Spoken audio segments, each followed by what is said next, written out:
нашата мисия е да нарисуваме тези картини. Те ни доставиха вълшебство, което ние ще превърнем в веселба. Кои личности рисувате? Васил Левски и Христо Ботев. Много сме щастливи, че ще имаме собствена колекция от картини.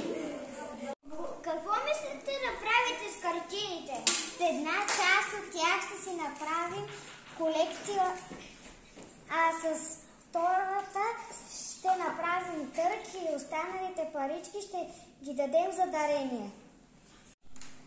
Харесват ли ви картините и защо? Защото са цветни. Защото ни дават радост. Защото са подарък от добри хора. Защото ни спотяват. Радват ни щастливи. Левски и Ботев, защото Левски и Ботев ни напомнят какви сме ние. Напомнят ни за нашата история. Напомнят ни, че ние сме българи. Ботев се опълчи и загърби, дом, родина и любима. Замина той в чужбина, седничка цел, избавление за българина. Велик боец бе той, но не за слава падна в бой. И поведе той народа по пътя труден към свобода.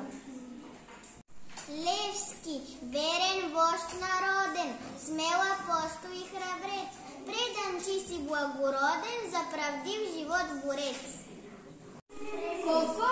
Кой е този симеал герой? Левски, приятели се нарече той. В робство и неволя беден се родил, но сърца празна малкия Васил.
Всеки трябва да има кауза.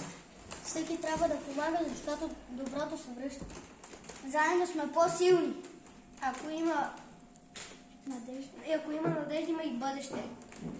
Какво ще кажете на хората, които ни гледат? Никога да не се отказваме.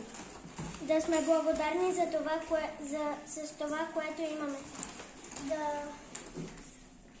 Да бъдем добри и да помагаме. Родители имало и винаги сте имали. Нека да имаме пример от добрите дела. Каква е полуката, която научихте? Предай нататък. Не оставай равнодушен. Прави добро и то ще ти се върне. Всеки трябва да има своя мисия.